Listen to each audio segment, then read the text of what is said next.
From advertising to software as a service to data. Across all of our programs and clients, we've seen a 55 to 65% open rate. Getting brands authentically integrated into content performs better than TV advertising. Typical lifespan of an article is about 24 to 36 hours.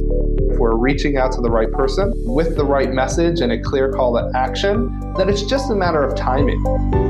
Welcome to the MarTech Podcast, a member of the I Hear Everything Podcast Network.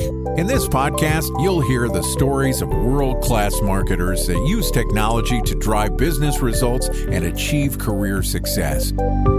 Here's the host of the MarTech Podcast, Benjamin Shapiro. Welcome to the MarTech Podcast. I'm your host, Benjamin Shapiro, and today we're going to discuss some consumer marketing trends from one of the biggest agency owners in the United States. Joining us is Erik Huberman, who is the CEO of Hawke Media, which exists to give established and burgeoning businesses access to best-in-class marketing services to help them exceed their goals. Yesterday, Erik and I talked about the consumer marketing trends he thinks that will happen in 2024. And today we're going to continue the conversation talking about Erik's predictions for the MarTech industry. All right, here's the second part of my conversation with Erik Huberman, the CEO of Hawke Media.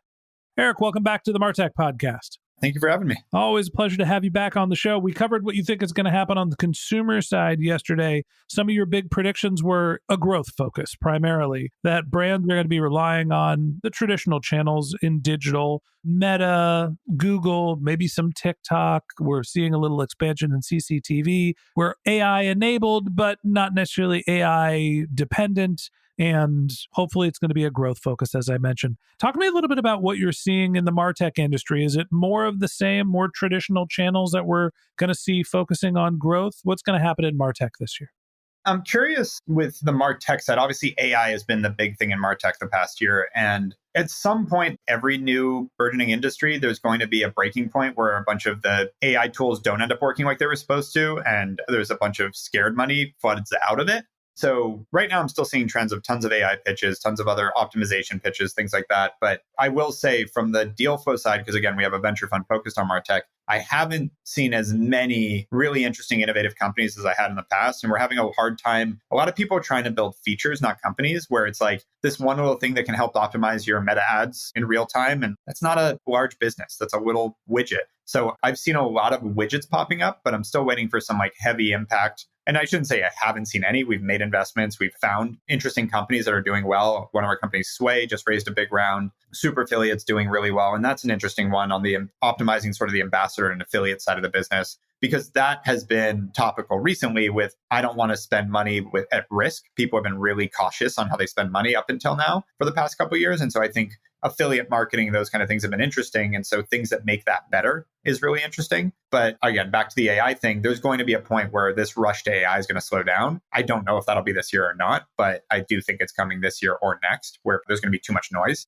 But I think there's going to have to be new strategies, new ways of marketing that aren't these channels. People are going to be looking for the new thing. And we haven't seen what that is. We've seen anywhere from like trying to optimize how publishers are working, because that's been interesting too. Like publishers are having a really tough time, and it just gets tougher and tougher and tougher over the past decade since social media really proliferated. And so figuring out how to help those companies, because everybody wants that content. We want to hear what the news has to say. We want to see content, but monetizing it has become a lot more difficult. So there's opportunities in that and how to make that more marketable so that brands want to advertise with these publishers.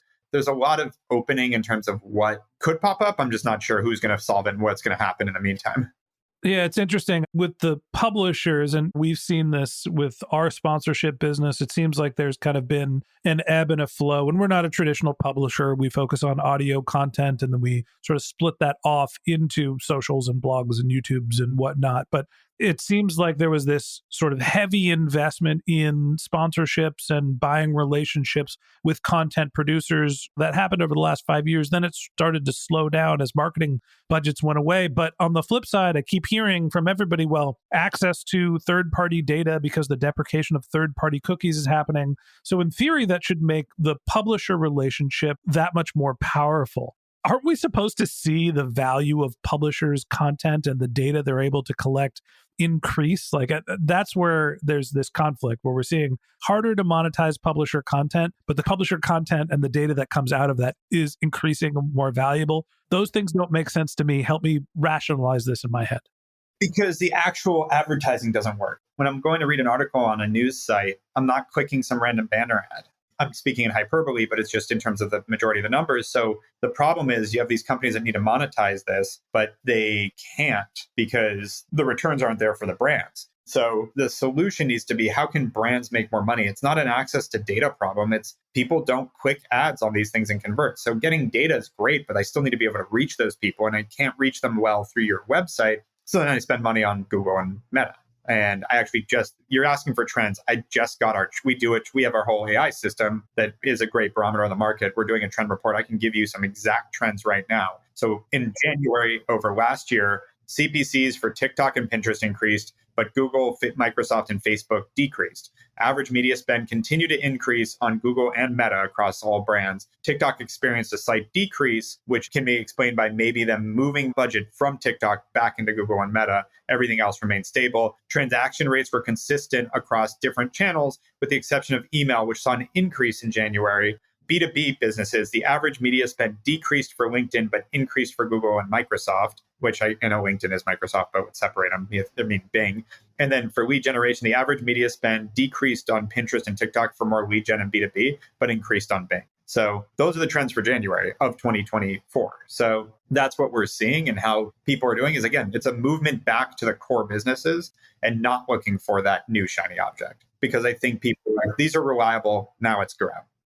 All right. So the technologies, therefore, should be existing technologies. If we're going back towards Meta, Google, Bing, LinkedIn, let's bifurcate the two of those, maybe TikTok as well as more of a content play, depending on what your brand is. Those solutions already have advanced technology stacks. So does that mean that this year is a year of non-growth for the MarTech industry? Actually, I think it's the opposite. I think what's already existing is going to see big growth because, again, people are going to look at what's proven and jump into it. I think very new companies that are launching this year may have a little bit of a challenge because I think people are going to go with what's tried and true right now. But if you're already in MarTech and already in market and already proving it out, I think people, like, as long as you have a track record, people are going to, again, I do believe it's going to be a growth year. So I think people are going to look for, good example would be SMS marketing. There's still so much addressable market there that hasn't adopted SMS marketing because it's still fairly new. It's like 5 years old.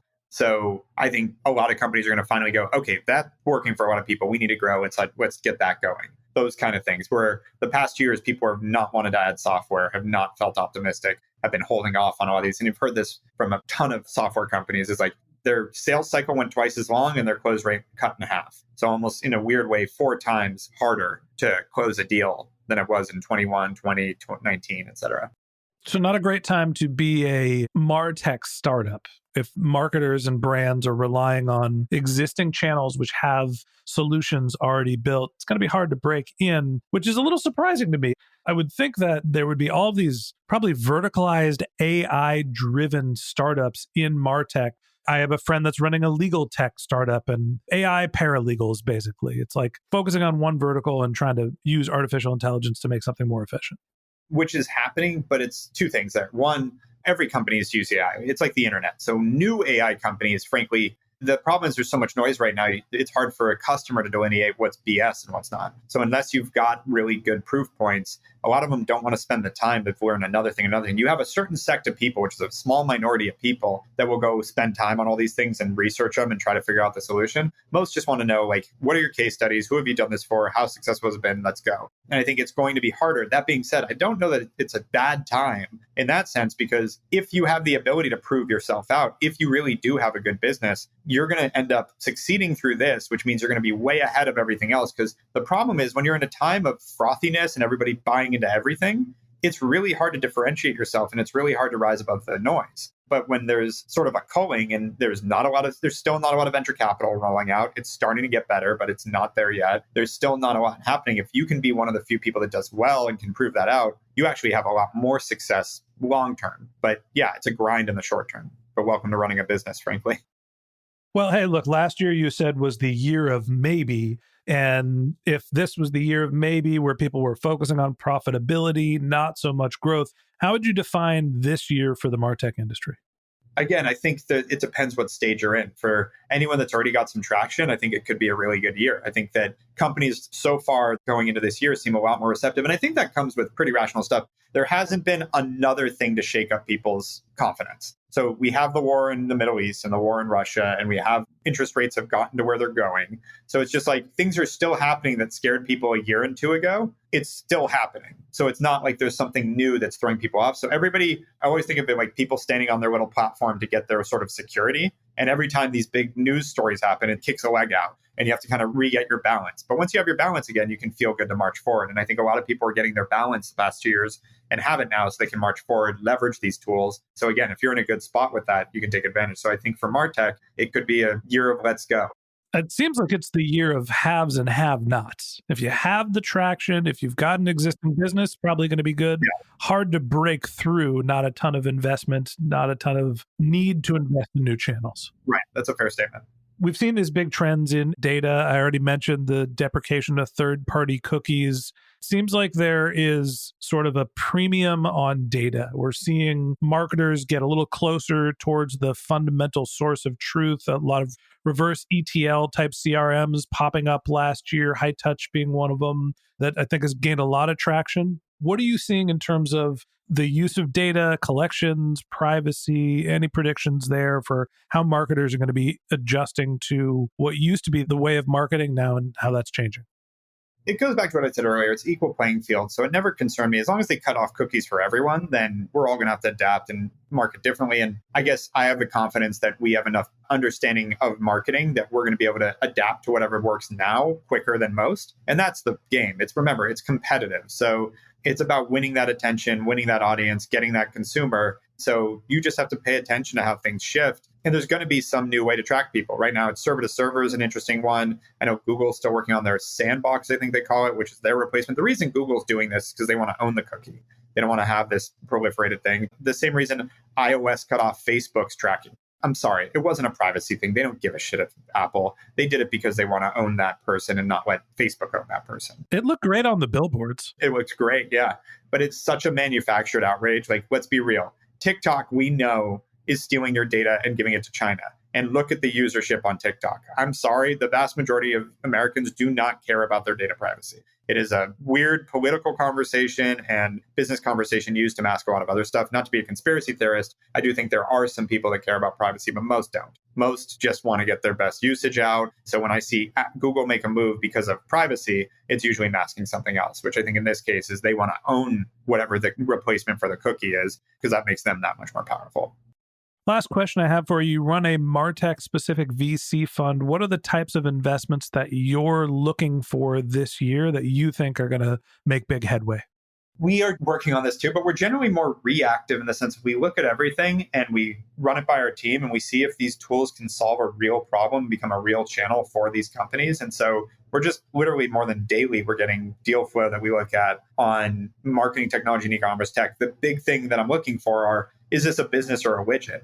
We run into too many things that it's like, this isn't going to be a multi-$100 million, billion-dollar company. There's no opportunity for that because it's a quick little solve for one little problem, and there's not really much of an expansion from there. So we're looking for businesses that can really transform the way marketing works. We're in Klaviyo, PostScript, Tapcart, Faring, some really good marketing technology that isn't groundbreaking in the sense of like, oh my God, they did that. Again, PostScript, SMS marketing, like great, but we thought it was an excellent tool to solve that problem and it became the number one tool in the space. Obviously, Klaviyo and email was late to the game as far as ESP, but like it was everything we wanted email to do. It was way easier. You didn't need a developer to launch emails. It was like, this is finally an easy to use tool that isn't MailChimp and frankly not that functional either. So that became a great service. And then Tapcart, like developing a mobile site for an e-commerce brand is really cost prohibitive and doesn't really necessarily make sense all the time. But for their way of doing it, like $100 and like spin up a mobile site, it was like, yeah, that makes perfect sense. It'd be great to offer a mobile site to the people that want to use it and offer an app. So that's why we did that. It solves a big problem in a very simple way that's easy to explain.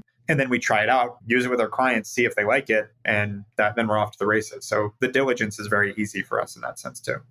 Erik, I have to compliment you. Every year we sit down and we talk about what's going to happen. And I always learn from these conversations. And you've got such a nice, easy way of distilling down what is a very large, complicated industry. And if you ever want to start a podcast or do more podcasting, by all means, we've got space for you here on the MarTech podcast. Thanks for coming on and being my guest. And hopefully we get to connect before 2025. Absolutely. Thank you. All right. That wraps up this episode of the MarTech podcast. Thanks for listening to my conversation with Erik Huberman, the CEO of Hawke Media. If you'd like to get in touch with Erik, you can find a link to his LinkedIn profile in our show notes. You can contact him on Twitter, Facebook, TikTok, basically everywhere under his handle, Erik Huberman, ErikHuberman, or you can visit his company's website, which is hawkemedia.com, HAWKE media.com. Just one more link in our show notes I'd like to tell you about. If you didn't have a chance to take notes while you were listening to this podcast, head over to martechpod.com, where we have summaries of all of our episodes and contact information for our guests. You can subscribe to our weekly newsletter, and you can even apply to be the next guest speaker on the MarTech podcast. Of course, you can always reach out on social media. Our handle is MarTechPod, MarTechPod, on Twitter, Instagram, and Facebook, where you can contact me directly. My handle is Ben J. Shap, BenJShap. And if you haven't subscribed yet and you want a daily stream of marketing and technology knowledge in your podcast feed, we're going to publish an episode every day this year. So hit the subscribe button in your podcast app, and we'll be back in your feed tomorrow morning. All right, that's it for today. But until next time, my advice is to just focus on keeping your customers happy.